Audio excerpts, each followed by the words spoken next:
Hello everyone. आज हम अगतंत्र subject के टॉपिक्स में से एक विरुद्ध आहार ये टॉपिक को देखेंगे, जिसको विरुद्ध आहार को कहते हैं फूड पॉइजनिंग। मतलब फूड के द्वारा जो बॉडी में पॉइजनिंग होती है उसे फूड पॉइजनिंग कहते हैं, और आयुर्वेद में से विरुद्ध आहार कहा है।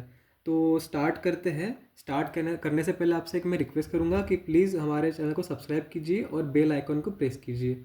स्टार्ट करने से पहले मैं बता सकता हूँ कि विरुद्ध आहार मतलब जो बॉडी के लिए विरुद्ध हो, विरुद्ध मतलब अपोजिट हो, ऐसे आहार अगर हम ग्रहण करेंगे तो इससे पॉइजनिंग फॉर्म हो जाएगी, बॉडी पॉइजन युक्त हो जाएगी, इसलिए इसे विरुद्ध आहार कहते हैं। मतलब शरीर के विरुद्ध जो आहार होते हैं उसे विरुद्ध आहार कहते हैं। तो इसकी परिभाषा क्या है, डेफिनेशन रहेगी कि जिन द्रव्यों को परस्पर मिलाकर खाने पीने से वे शरीर के अंदर जाकर प्रतिकूल या फिर विषाक्त प्रभाव उत्पन्न करते हैं उन्हें विरुद्ध आहार कहते हैं। परिभाषा बहुत ही आसान है कि जिन द्रव्यों को परस्पर मिलाकर खाने पीने से, मतलब कोई दो या दो से अधिक द्रव्यों को आपस में मिक्स कर कर खाने या पीने से शरीर के अंदर जब वो जाएगा तो जाकर वो प्रतिकूल मतलब या फिर विषाक्त मतलब जो अपोजिट है या फिर जो बैड इफेक्ट प्रोड्यूस करेगा, प्रभाव उत्पन्न करता है, विषाक्तता उत्पन्न करता है, उसे विरुद्ध आहार कहते हैं या फिर फूड पॉइजनिंग कहते हैं। जो द्रव्य दोषों को अपने अपने स्थानों से उत्क्लेशित कर देते हैं, मतलब बॉडी में मेनली 3 दोष होते हैं, वात पित्त कफ, हमको ऑलरेडी पता है। तो इसमें क्या होता है कि वात पित्त कफ साम्य अवस्था में बॉडी का धारण करते हैं, लेकिन जब अपन विरुद्ध आहार का सेवन करते हैं तो इससे क्या होगा कि जो दोष है जो साम्यावस्था में उपस्थित है वो उत्कृष्ट हो जाएंगे, मतलब वृद्ध हो जाएंगे, प्रकुपित हो जाएंगे और रोग को उत्पन्न करेंगे। अब विरुद्ध आहार की संख्या आचार्यों ने 18 प्रकार की बताई है। मतलब विरुद्ध आहार का एमसीक्यू अगर आएगा तो विरुद्ध आहार की संख्या पूछे तो 18 होती है, विरुद्ध आहार की संख्या 18। तो इसमें हम शॉर्ट में देखते हैं कि विरुद्ध आहार के 18 कौन कौन से भेद होते हैं, प्रकार होते हैं। तो पहला है गुण विरुद्ध, मतलब किसी दो जो अलग अलग गुण के घटक द्रव्य है, जैसे दूध और कोई अम्ल पदार्थ है, तो इन दोनों की दोनों गुण अलग होते हैं, इनके अंदर जो गुण होते हैं वो अलग अलग होते हैं, इन दोनों को मिक्स करके सेवन करना ये भी विरुद्ध आहार होता है। संयोग विरुद्ध मतलब ये भी वैसा ही हुआ कि जो दो या दो से अधिक द्रव्य जिनका संयोग नहीं करना चाहिए, मतलब संयोग होने पर ये पॉइजन का फॉर्म ले लेंगे, ऐसे द्रव्य को संयोग द्रव्य कहते हैं या फिर संयोग विरुद्ध आहार कहते हैं। उसके बाद हम देखते हैं संस्कार विरुद्ध, मतलब जैसे संस्कार अर्थात जिन वस्तुओं को ठंडा लेना चाहिए, ठंडा पीना चाहिए, उन्हें हम अगर गर्म करके ले, संस्कार करके अगर उसको हम संस्कारित करें या फिर भावना देकर कोई उसके गुणों को परिवर्तित करें, इसे संस्कार विरुद्ध कहते हैं। देश विरुद्ध मतलब जो व्यक्ति जिस देश का है उसके विरुद्ध देश का आहार अगर वो लेगा तो इसे देश विरुद्ध कहते हैं। काल विरुद्ध मतलब उसकी काल, काल का अर्थ होता है समय, कि काल के विरुद्ध अगर हम भोजन करेंगे या फिर कोई आहार ग्रहण करेंगे तो ये काल विरुद्ध होगा। मात्रा विरुद्ध, मात्रा मतलब मात्रा या फिर अधिक मात्रा में या फिर हीन मात्रा में अगर हम किसी चीज़ का सेवन करेंगे, जैसे कोई भी चीज़ अगर अति मात्रा में खाएंगे तो ऑब्वियसली उसका साइड इफेक्ट्स होगा, उपद्रव उत्पन्न होगी, तो ये मात्रा विरुद्ध हो गया। स्वभाव विरुद्ध, स्वभाव विरुद्ध कुछ द्रव्य स्वभाव से ही गुरु या फिर दुष्पाच्य होते हैं, मतलब इनका स्वभाव से ही इनके गुरु आदि गुण होते हैं, तो इनको अगर हम अधिक मात्रा में सेवन करेंगे तो स्वभाव विरुद्ध कहलाता है। जैसे कि मलाई, रबड़ी, दूध आदि के जो जैसे गुरु है, गुड़ वगैरह, तो ये स्वभाव विरुद्ध में आएंगे।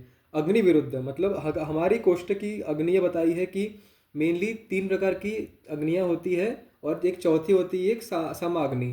तो इसमें तीक्ष्ण अग्नि, मंदाग्नि और विषम अग्नि और एक समाग्नि, से 4 हो गई। तो 3 ये हो गई डिसीज वाली, और जो समाग्नि होती है वह नॉर्मल अग्नि होती है जो कि गुड़ गुड़ होती है। तो इसके विरुद्ध अगर हम अग्नि विरुद्ध किसी की अगर विषम अग्नि है और उसको अगर हम कुछ ज़्यादा ही गुरु पदार्थ दे दिया तो वो विरुद्ध आहार हो जाएगा। किसी की मंद अग्नि है लेकिन उसने अगर बहुत ज़्यादा तीक्ष्ण अग्नि वाले व्यक्ति जैसे खाना खाना का प्रयास किया, फिर मात्रा से अधिक खाना खाया, तो उसको डाइजेशन होगा यानी अजीर्ण होगा, ये हो गया अग्नि विरुद्ध। सातवें विरुद्ध, सातवें का अर्थ होता है कि जो पदार्थ वारंवार मतलब बार बार सेवन करने से जो हमारे बॉडी के लिए, मतलब अभ्यास करने से हमारे बॉडी के लिए यूज टू हो गया है। अब हमें पहले स्टार्टिंग में उस आहार से हमें दिक्कत होती थी, लेकिन अब हम बार बार खा रहे हैं तो उससे हमें वो अब यूज टू हो गया है, साथ में हो गया, इसे कहते हैं साथ में। अब जो साथ में के विरुद्ध हम आहार ले रहे हैं उसे साथ में विरुद्ध आहार कहते हैं। अब आ गया दोष विरुद्ध, मतलब वात पित्त कफ। जैसे वात अगर आपका प्रकृति या फिर आपके बॉडी में वात डोमिनेंट है या फिर वातज आपको कोई दिक्कत है, उसके विरुद्ध अगर हम कफ का आहार ले रहे हैं, कफ वर्धक आहार ले रहे हैं, तो ये हो गया दोष विरुद्ध आहार। अब आया वीर्य विरुद्ध, मतलब वीर्य 2 होते हैं, उष्ण और शीत। अगर हम उष्ण के विरुद्ध शीत ले रहे हैं, शीत के विरुद्ध उष्ण ले रहे हैं, तो ये हो गया वीर्य विरुद्ध। कोष्ठ विरुद्ध, अब कोष्ठ विरुद्ध का अर्थ होता है 4 प्रकार के कोष्ठ बताए हैं, मृदु, तीक्ष्ण, सॉरी क्रूर, मृदु और मध्य और सम, ये 4 प्रकार के कोष्ठ होते हैं। तो जिस किसी का फॉर एग्जांपल किसी एक व्यक्ति का कोष्ठ क्रूर है, मतलब उसको इजीली डाइजेशन नहीं होता, बहुत टाइम लगता है, उसके विरुद्ध अगर हम उसको आहार देंगे तो ये कोष्ठ विरुद्ध आहार हो जाएगा। अवस्था विरुद्ध, मतलब अवस्था के विरुद्ध जो आहार होगा वो अवस्था विरुद्ध कहलाता है। अब आता है सत्व विरुद्ध। तो सत्व विरुद्ध का अर्थ होता है मन, मन के विरुद्ध जो होता है, जो मन है उसके विरुद्ध अगर कोई आहार सेवन कर रहे हैं तो वो भी सत्व विरुद्ध कहलाता है।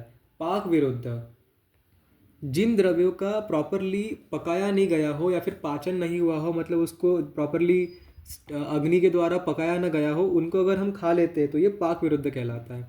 उसके बाद आता है हृदय विरुद्ध। हृदय विरुद्ध होता है कि जो हमें हमारी बॉडी, हमारे मन को उचित न लगता हो लेकिन हम उसे खा रहे हैं, तो ये हो गया हृदय विरुद्ध। संपद विरुद्ध, जैसे कि संपद विरुद्ध में नाम में ही दिख रहा है कि उसका प्रॉपरली अभी वो डेवलप नहीं हुआ है, पूरी तरह से पका नहीं है, मतलब जैसे कच्चा कोई फल होता है उसके अंदर क्या वो प्रॉपरली रस युक्त भी नहीं होता है, मधुर भी नहीं होता है, मतलब उसका कच्चा सेवन नहीं करना है, प्रॉपरली उसको पकने देना है, उसके बाद लेना है। अगर हम कच्चा खा रहे हैं तो ये संपद विरुद्ध के अंदर आएगा। और विधि विरुद्ध, मतलब विधि पूर्वक अगर हम खाना नहीं खा रहे, मतलब जो ऐसे बताया गया है कि हमें हमेशा शांति से धीरे धीरे प्रॉपरली चबाकर खाना खाना चाहिए, एकांत में खाना खाना चाहिए, वार्तालाप न करते हुए खाना खाना चाहिए, तो ये विधि विरुद्ध आहार के अंडर आएगा। तो इस प्रकार से हमने 18 प्रकार के विरुद्ध आहार को देख लिया है। अब हम देखते हैं आहार की परीक्षा, मतलब आहार की परीक्षा कैसे करते हैं। तो ये जो टॉपिक है ये इस समय तो नहीं हुए यूज़ में, लेकिन जो ये सारा है ये राजा महाराजाओं के समय की बात है, क्योंकि पहले राजा महाराजा की जान बहुत इंपॉर्टेंट थी। इस कारण से राजा महाराजा खाना खाने के पहले उनके सेवक पहले आहार का परीक्षा करते थे, मतलब आहार उन्हें खिलाया जाता था, खाना उन्हें खिलाया जाता था। फिर उसके बाद अगर वो आहार से उनको कुछ उपद्रव नहीं हो रहे हैं, मृत्यु नहीं हो रही है, तो वो राजा खाना खाता था। तो इसके लिए उन्होंने सेवक रखे थे। अब इसमें आहार परीक्षा कैसे करनी है, तो विषाक्त अन्न की विभिन्न प्रकार के लक्षणों को देखकर परीक्षा की जाती है। अब इसमें सबसे पहले आ गया अग्नि द्वारा विष की पहचान, मतलब अगर अग्नि के अंदर हम कोई खाना डालेंगे तो वो अगर वो विषाक्त होगी, मतलब अगर उस खाने के अंदर विष मिश्रित होगा तो उसमें क्या लक्षण दिखेंगे। तो विष मिश्रित आहार अगर हम अग्नि के अंदर फेंक देते हैं, डाल के देखते हैं, सबसे पहले चट चट की ध्वनि उत्पन्न होगी, मतलब उस अग्नि से आहार डालते ही चट चट चट चट ऐसा आवाज आएगा।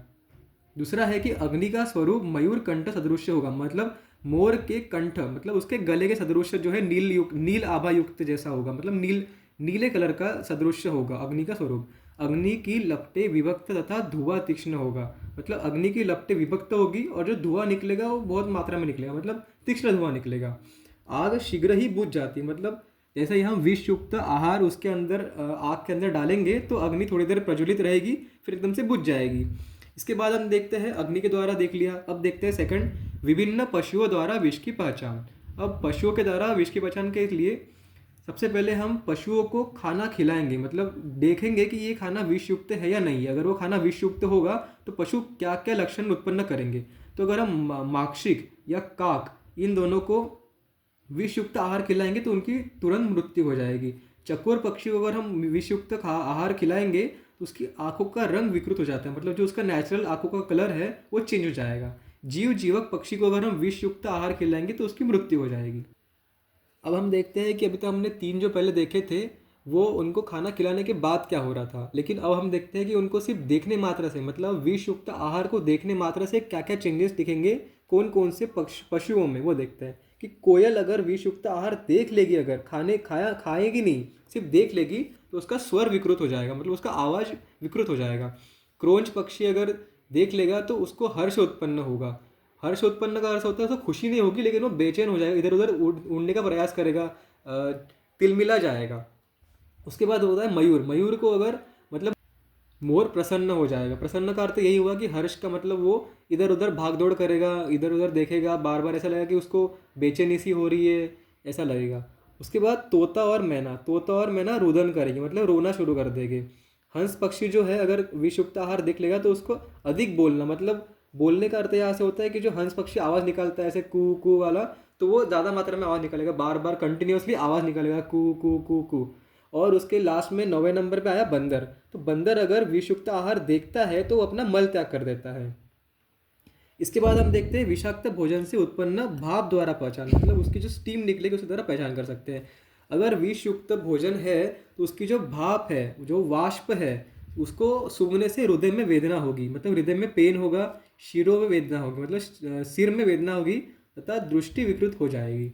स्पर्श से, अगर हम विष युक्त आहार को स्पर्श करते हैं तो क्या लक्षण उत्पन्न होगी? तो हाथों में सूजन होगी, मतलब हम हाथों से ही स्पर्श कर रहे हैं तो हाथ सूज जाएंगे। संज्ञा शून्यता, मतलब उसको संज्ञा का नाश हो जाएगा। बॉडी में दाह होगा, मतलब बर्निंग सेंसेशन होगा। तोद होगा, मतलब ऐसा सुई जैसा चुभने जैसा पेन होगा। नख टूटना, मतलब नाखून जो है वो एकदम इजीली ऐसे टूट के गिर जाएंगे। उसके बाद भक्षण से उत्पन्न लक्षणों द्वारा परीक्षा, मतलब खाने के बाद अगर हमने गलती से विष युक्त भोजन खा लिया, पॉइजन युक्त मिक्स वाला भोजन खा लिया तो क्या होगा?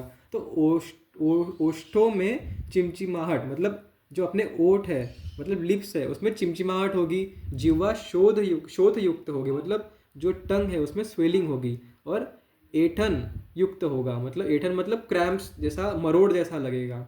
अब हम देखते हैं कि आमाशयगत विषाक्त अन्न परीक्षा, मतलब अगर वो अन्न आमाशय में पहुंच गया है तो क्या क्या लक्षण दिखेंगे। अगर हमने कोई पॉइजनस फूड खा लिया और वो आमाशय में पहुंच गया है, स्टमक में पहुंच गया, तो क्या होगा? वैवर्ण्य होगा, दृष्टि उपरोध होगा, मतलब अवरोध होगा, स्वेद होगा, सदन, उत्क्लेश, हृदय अवरोध, और शरीर में फुंसियाँ उत्पन्न होगी, मतलब रिएक्शन होगा, एलर्जिक कंडीशन फॉर्म हो जाएगी। अगर हम विष युक्त आहार पक्वाशय में पहुंच गया है, पक्वाशयगत विषाक्त अन्न परीक्षा, तो पक्वाशय में पहुंचने पर क्या होगा? रोगी को मूर्छा आ जाएगी, मतलब वो बेहोश हो जाएगा। संपूर्ण शरीर में दाह होगा, दाह करता होता है बर्निंग सेंसेशन होगा, उसकी बॉडी से लगेगा वो जल रही है, पूरी बॉडी अंदर से बाहर से सब तरफ से। मद होगा, बल का नाश होगा और मोह होगा। Thank you.